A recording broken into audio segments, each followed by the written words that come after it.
ang problema sa motor mo to na always zero ang speedometer nga ug ipadagan. So, Mga ka-cycle care natay Honda Click karon no. So ang problem ani gud sa customer, ningari ni siya karon sa shop tungod kay kaniyang speedometer sa iyahang panel board. Bisa magdagan siya, zero na la, sige lang ka zero.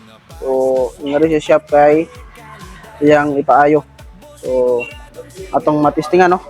Ang speedometer di ani mga Honda Click mga ka-cycle care kini siya. Kita ninyo nga cover. Mo ni siya ang speedometer sa Honda Click version 2, version 3. Mo ni siya ang sensor diri na diri. So mo na atong tayo ko ng ligid. So wala gid, zero gid sa zero. So ato nang solusyonan karon, ato nang trabahoon. Nya shout out day ko kang sir, siya mo itagian ni. So karon kanina pud ang atong kompleto kung unsay asa dapita yang point ug asa dapita yang guba.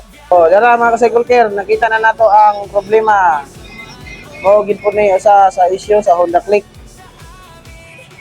Kaya nga no, kini siya dinhi kini nga side mo ni ang iyang shock sa pulhi. So ang iyang duwa paangat. Then kini siya dinhi naka-sok-sok na siya diha sa plastic.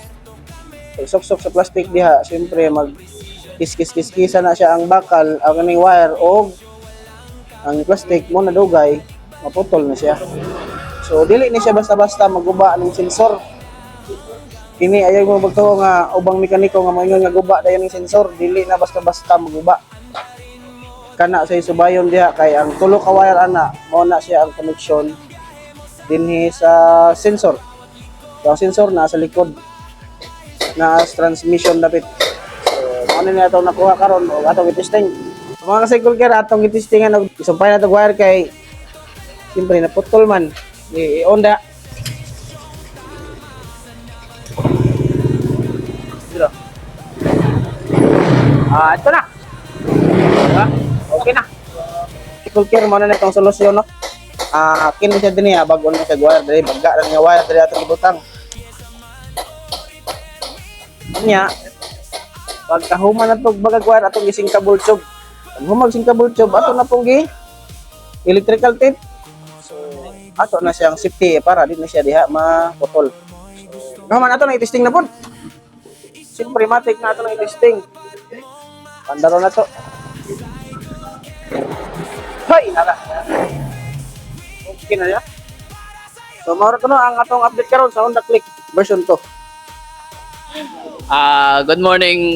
Dire ko nagpayo sa akong motor sa Honda Click 125 version 2.